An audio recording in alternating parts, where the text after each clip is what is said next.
Ассаляму алейкум, дорогие братья. Вот это соборная мечеть Бахмута, город Бахмут Донецкой области. И это то, что вот сейчас осталось от нашей мечети.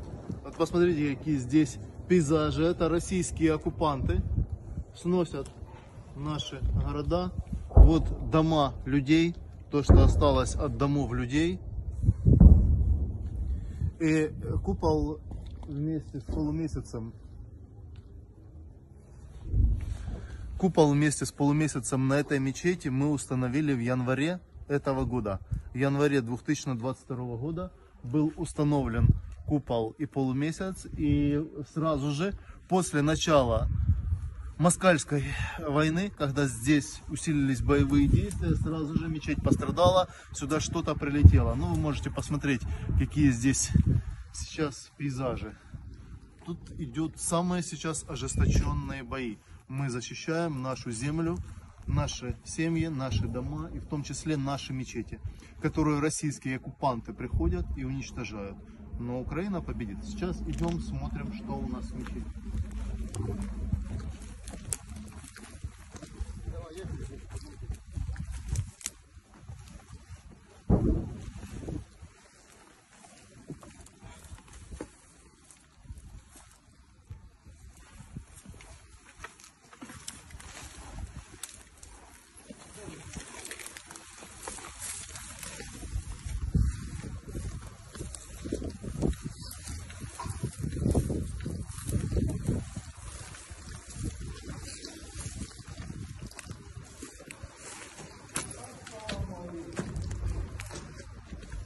Ассаляму алейкум.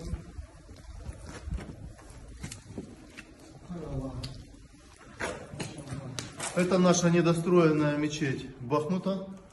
Михрабная стена, направление на священную Мекку. И, наверное, мы первые, кто в этом году доехали до нашей мечети. И, конечно, мы сейчас будем здесь, иншаллах, читать Коран.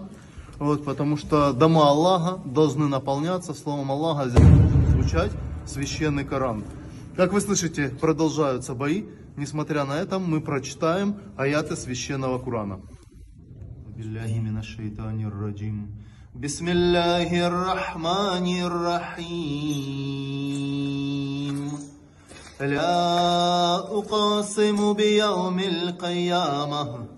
ولا أقاسم بالنفس اللوامة أيحسب الإنسان أن لن نجمع عظامه بلى قادرين على أن نسوي بنانه بل يريد الإنسان ليفجر أمامه يسأل أيان يوم القيامة فإذا برق البصر وخسف القمر وجمع الشمس والقمر يقول الإنسان يومئذ أين المفر كلا لا وزر إلى ربك يومئذ المستقر ينبأ الإنسان يومئذ بما قدم وأخر بل الإنسان على نفسه بصيرة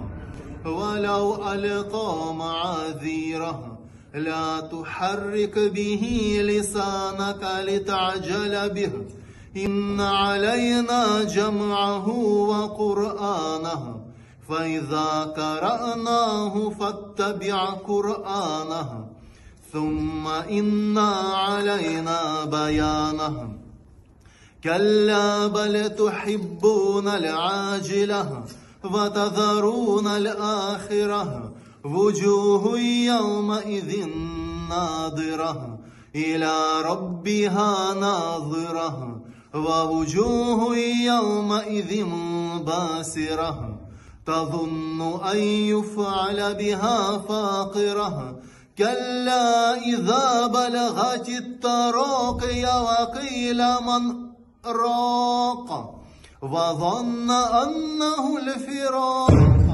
والتفت الساق بالساق إلى ربك يومئذ المساق فلا صدق ولا صلى ولكن كذب وتولى ثم ذهب إلى أهله يتمطى أولى لك فأولى ثم أولى لك فأولى أيحسب الإنسان أن يترك سدى ألم يك نطفة من مني يمنى ثم كان علقة فخلق فسوى فجعل منه الزوجين الذكر والأنثى أليس ذلك بقادر على أن يحيي الموتى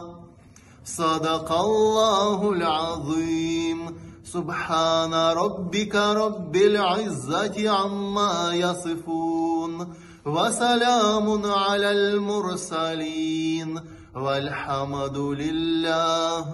والحمد لله رب العالمين.